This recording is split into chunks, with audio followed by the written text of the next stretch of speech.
Hi guys. सो इस lecture में हम बाकी क्वेश्चन देख लेंगे एंड लास्ट वीडियो में हमने इक्विटी सेल के बारे में बात करी थी। So let's discuss about cash settlement.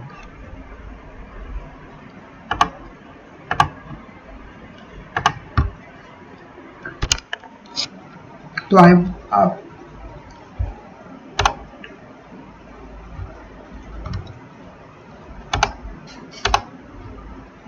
अब देखिए जो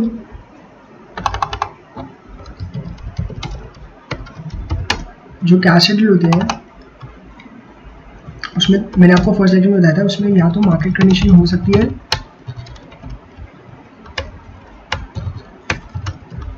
और सर्विस कंडीशन,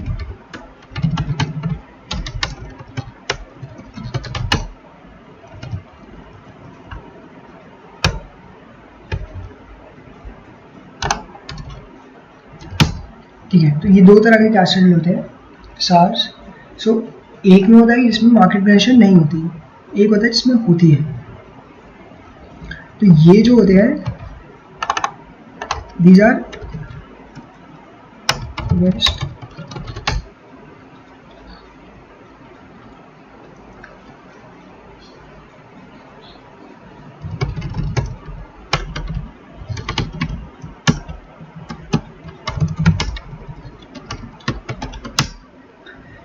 जिसमें मार्केट कंडीशन नहीं होती,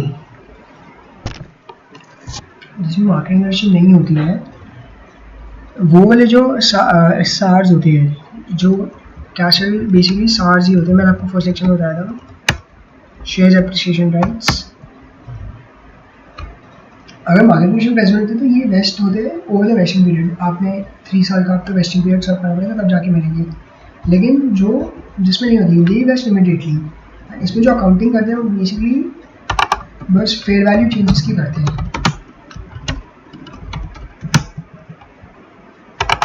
इसमें अकाउंटिंग होती है पूरी ओवर टाइम। और ये क्यों होता है? क्योंकि कैश सेटल में आपको हर रिपोर्टिंग डेट पे आपको अपनी फेयर वैल्यू के हिसाब से उसको फेयर वैल्यू पे लाना पड़ता है आपकी लायबिलिटी। मेरा हमने इक्विटी में देखा था कि बस ग्रांट डेट वाली फेयर वैल्यू थी, अनलेस कोई मेजर मॉडिफिकेशन होता है वो हम बाद में देखेंगे, ठीक है। तो इस कॉन्सेप्ट को समझाने के लिए इन दोनों का एग्जैक्टली डिफरेंस क्या है, मैं आपको दो क्वेश्चन कराऊंगा पास्ट एग्जामिनेशन में। इसका एक क्वेश्चन आया था जो आपके मे 2018 में क्वेश्चन आया था, वो था जब इमीडिएटली वेस्ट होते हैं। और अभी नवंबर 19 में जो क्वेश्चन आया था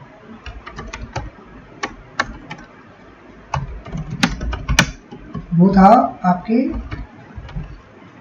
जिसमें मार्केट कंडीशन होती है। तो आप एसआर में इंश्योर आपको कंफ्यूज कर सकता है।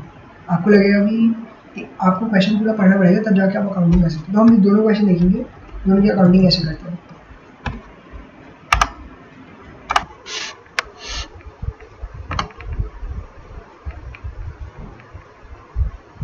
ओके गाइस, मेरे सामने जो खुला है ये है नवंबर 19 का 8 मार्क क्वेश्चन जो आया था इस टाइम लास्ट टाइम में।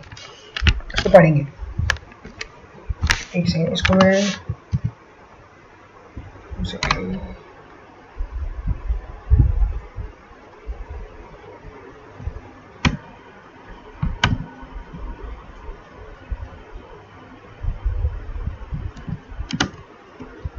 चलिए कोई नहीं।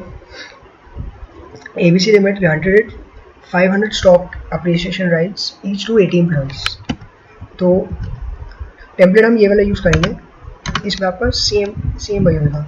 इसको मैं तो कॉपी कर देता हूँ।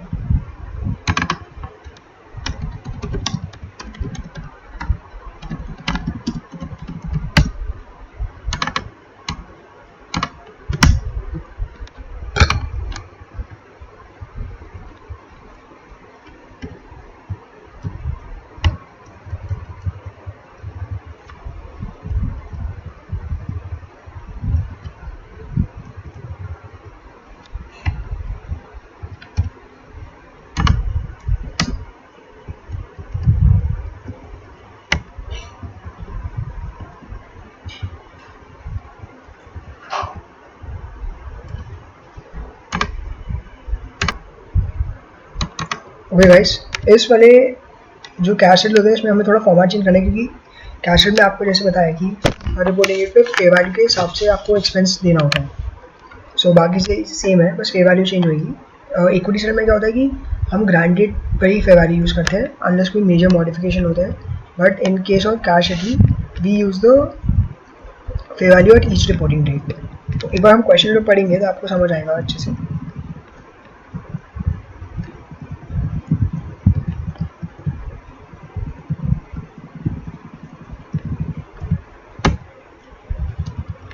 ठीक है, मैं आपको सब बताऊंगा इसके बाद। पहले एक बार थोड़ा क्वेश्चन लिख लेते हैं।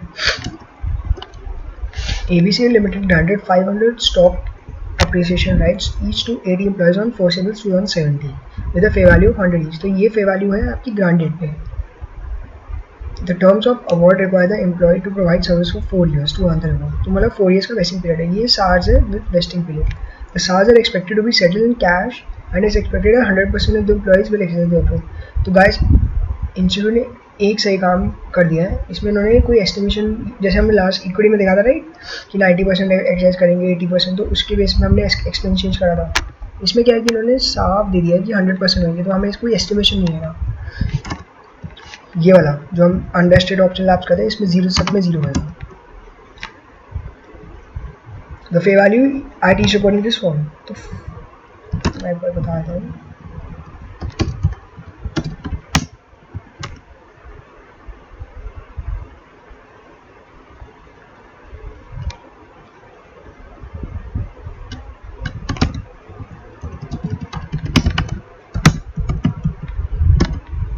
जो 31 मार्च 18 को वैल्यू है दैट इज 110।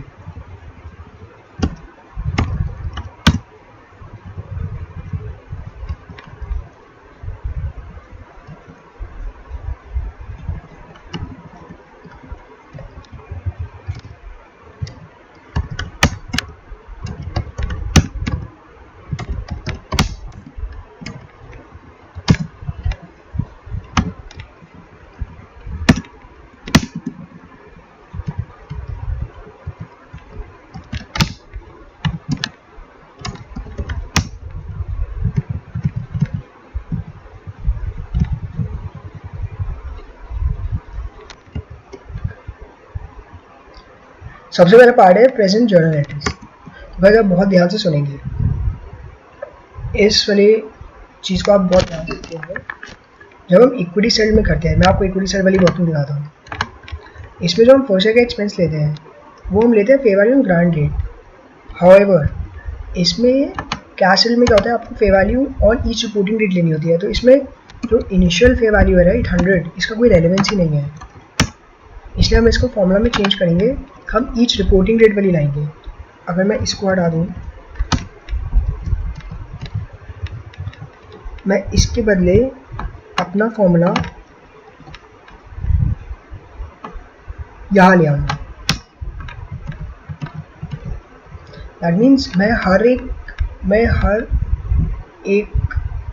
रिपोर्टिंग डेट को अपनी फेयर वैल्यू के हिसाब से उसकी एंट्री लूँगा। तो उसमें दो इफेक्ट आएंगे, एक्सपेंस का भी आएगा और इसमें फेयर वैल्यू चेंजेस का भी इफेक्ट आता है। तो नंबर ऑफ ऑप्शंस कितने हमारे,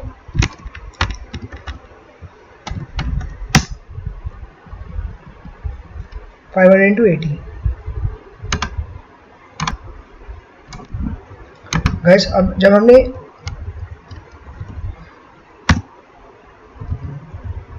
जो वैल्यू डाली वो ऑटोमेटिकली आपकी एंट्रीज बन के आ गई है। अब यहाँ पे बस एक आएगा चेंज, इसमें जो शेयर बेस पेमेंट रिजर्व है ये आपका चल जाएगा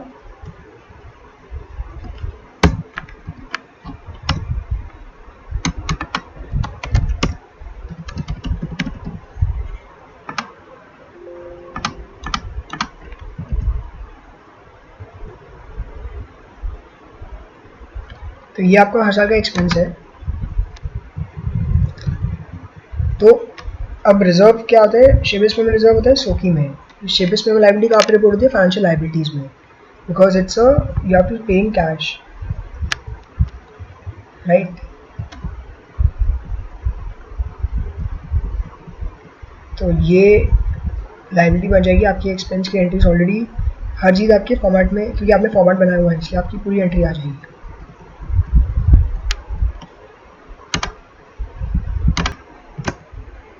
अब दूसरा बात देखिए क्या कह रही है, What would be the difference if at the end of second year of service, ABC Limited modifies the terms of award required only 3 years? अब ये मैंने आपको, अब ये आप समझ जाना चाहिए क्या है बेसिकली। अब जो ये कंपनी है ना, इन्होंने कहा सेकेंड ईयर में आके कि हम 3 इयर्स ही लेंगे, हम 4 इयर्स का एक्सपीरियंस हमें देना ही नहीं, मतलब हम 3 इयर्स में ही आपको साथ आप एक्सरसाइज कर सकते हैं। अब क्या होगा, मैंने आपको एक चीज़ कही थी लास्ट क्लास में कि विद इन वेस्टिंग पीरियड आप एक्सपेंस चेंज कर सकते हैं, मतलब एक साल ज़्यादा दे दिया, एक साल कम दे दिया, तो you can change based on estimates. तो ये जो नंबर ऑफ ईयर्स होता है ये भी एक एस्टिमेट होता है। तो अब सेकेंड ईयर तक तो सब सही चल रहा है, राइट? सेकेंड ईयर तक तो सब सही है।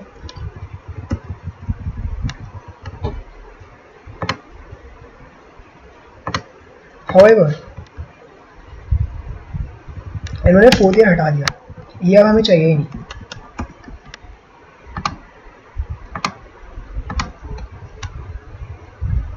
तो अब मैं क्या करूँगा, मैं अपने 3rd ईयर का एक्सपेंस ऐसे लूँगा कि मुझे 3rd ईयर तक ही पूरा एक्सपेंस चाहिए। मतलब 3rd ईयर के लिए मैं इसको जो मैंने डिवाइड बाय 4 करा हुआ है ना, आप अगर ध्यान से समझेंगे, अब देखिए मैं फर्स्ट ईयर के financial sign done, second year के financial sign done based on 4 years. अब 3rd ईयर में तो मैं अब चेंज कर सकता हूँ क्योंकि मुझे पता है 3rd ईयर में ही मुझे 3rd ईयर ही चाहिए। देखिए मैंने क्या लिखा है, okay sorry my mistake, at the end of second year. So first year के फाइनेंशियल्स आपके साइन हो चुके हैं, सेकेंड ईयर अभी भी पेंडिंग है, I am really sorry. First year में आप जो बेस लेंगे you will take at 4 years. However from the second year में आपको पता है 3 इयर्स ही है, तो मैं इसको मैं चेंज कर देता हूँ 3,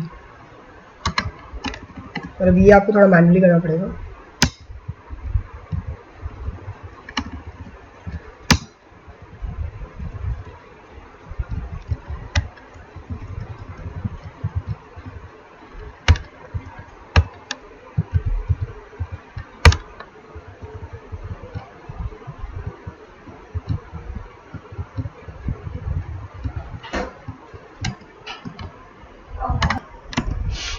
मैंने फॉर्मेट ठीक कर दिया है, तो मैं आपको बताता हूँ क्या है। फर्स्ट ईयर का जो हम एक्सपेंस लेंगे ना, वो हम एज ए बेस 4 इयर्स लेंगे, क्योंकि हम एक्सपेक्ट करें कि 4 इयर्स तक जाके हम देखेंगे कि फर्स्ट ईयर में कितना होना चाहिए, जैसे मैं आपको लास्ट ईयर में बताया था। हाउएवर सेकेंड ईयर में हम, अगर आप ये देख सकते हैं, ये मैंने 3 लिया है, क्यों? क्योंकि सेकेंड ईयर में हमारा एस्टिमेट चेंज हो गया है, और मैंने आपको बताया विद इन वेस्टिंग पीरियड आप चेंज कर सकते हैं, राइट? तो वो ऑटोमेटिकली एक्सपेंस हमारा देखिए कितना बुक हो गया है। अगर हम रजिस्ट्री देखें, अगर मेरा नंबर ऑफ ऑप्शन चेंज हो रहे हैं, तो मेरा हर साल 11 लाख बुक होना चाहिए। इसमें क्या हो रहा है, मेरा 21 लाख ही बुक हो गया सर, क्योंकि हमने एस्टिमेट चेंज कर दिया कि अगर कम वेस्टिंग पीरियड होगा उतना ज़्यादा एक्सपेंस हर साल होगा, इसलिए सेकेंड ईयर में सारा वो एक्चुअलाइज हो गया है।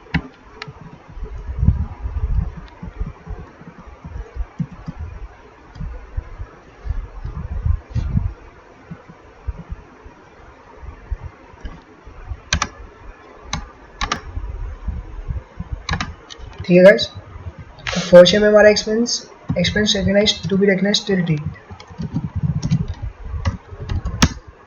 कितना होना चाहिए, 11 लाख, हमने 11 लाख बुक करा। अब ड्यू टू रिवाइज एस्टिमेट्स हमारा कितना होना है, 32 लाख, हमने बोला 3 इयर्स का वेस्टिंग करना चाहिए, हमने कितना ऑलरेडी बुक कर चुका है, 11 लाख, इसलिए हम कितना डिफरेंशियल बुक कर देंगे, 21 लाख। थर्ड ईयर में, अब थर्ड ईयर में तो सब सारा बुक हो जाना चाहिए, 46 लाख होना चाहिए था, राइट? और कितना हमने बुक कर दिया है, 11 लाख प्लस 32 लाख, ये सेम आ रहा है, और हमें कितना बुक है, 14 लाख। तो हमारी एंट्री बन जाएगी फर्स्ट ईयर में employ benefits to shares payment liability, ये शो की में नहीं जाएगी,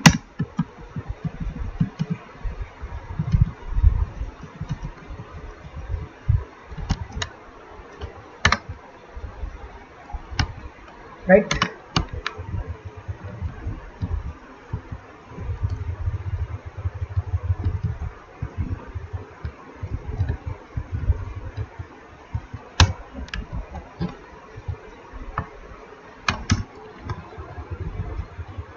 जब वो एक्चुअली, अब एम्प्लॉय जब एक्चुअली एक्सरसाइज करेंगे, तो अब क्या है, जब CS ख़त्म हो जाएंगे तो आपको एम्प्लॉय को अब कैश पे करना है। देखिए जो फेयर वैल्यू है SAR की,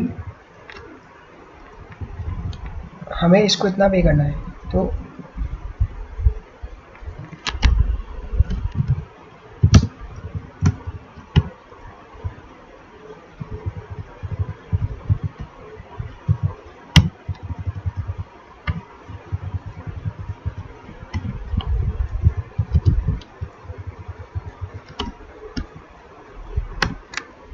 कितना पे करना है हमें?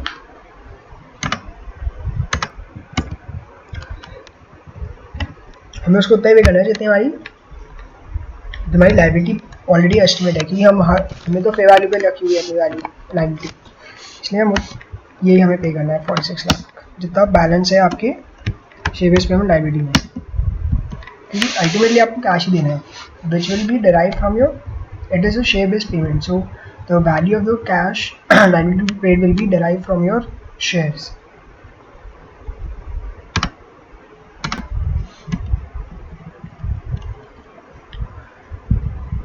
तो इस जो हमने ये पढ़ा इसको कहते हैं एक्सपेंस एक्सीलरेशन, क्योंकि हमने 4 ईयर्स के बदले 3 ईयर्स कर दिया। ठीक है,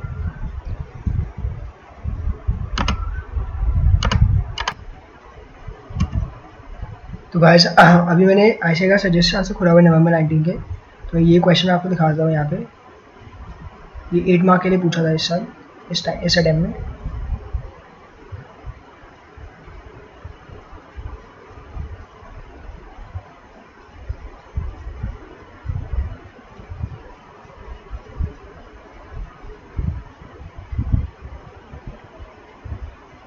ये वाला क्वेश्चन अभी जो हम कर रहे थे, तो इसका एक बार आंसर देख लेते हैं आयशा ने कैसे प्रेजेंट करा है।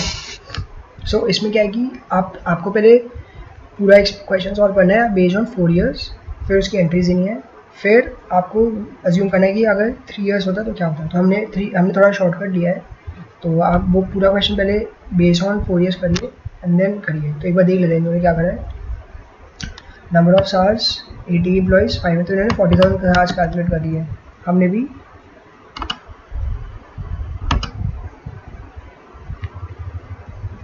पूरा क्वेश्चन 40,000 पे करा है।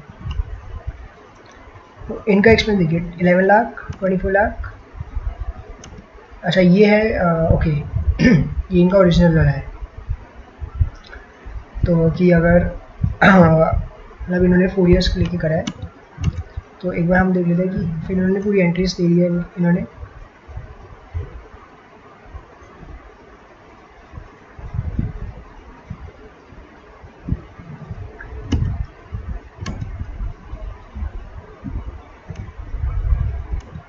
गाइस वाला देखिए तो फर्स्ट ईयर का एक्सपेंस तो हमारा कितना आ रहा है 11 lakh, right. Second year 21 lakh, third year 40 lakh, right. इन्होंने पेमेंट की एंट्री नहीं करी है, तो ये वाली एंट्रीज अगर आप देखेंगे तो एग्जैक्टली सेम होगी। एंड ठीक है, सो ये वाला क्वेश्चन हमारा डन है।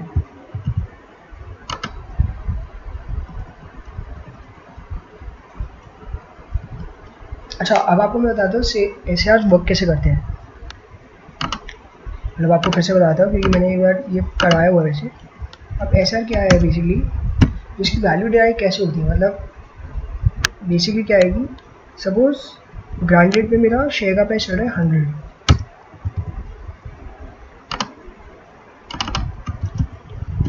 और सपोज करते हैं इसमें एक्सेस प्राइस 0 है, तो अभी मुझे क्या है जो इसकी फेयर वैल्यू आती है ना, body mean by fair value of SAR, fair value SAR means the amount of cash which I have to पे।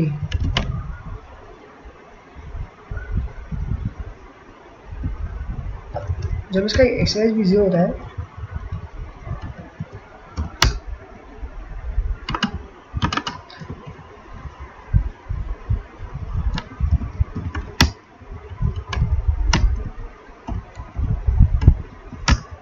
बहुत कॉमन सा अगर एग्जांपल ले तो जो मेरा मार्केट प्राइस है, मुझे मार्केट प्राइस ही एम्प्लॉयज़ को देना है। अगर मैं ऐसा कहूँ कि जितना मार्केट प्राइस 50 रुपीज़ से ज़्यादा होएगा उतना ही मैं कैश दूंगा, तो इसमें एक्सरसाइज प्राइस होता है। जो हमने लास्ट में देखा उसमें एक्सरसाइज प्राइस नहीं था, समझे? सो अगर एक्सरसाइज 0 है तो मेरा फेयर वैल्यू उतना ही है जितना मेरी मार्केट प्राइस है, और मुझे इतना ही कैश देना है।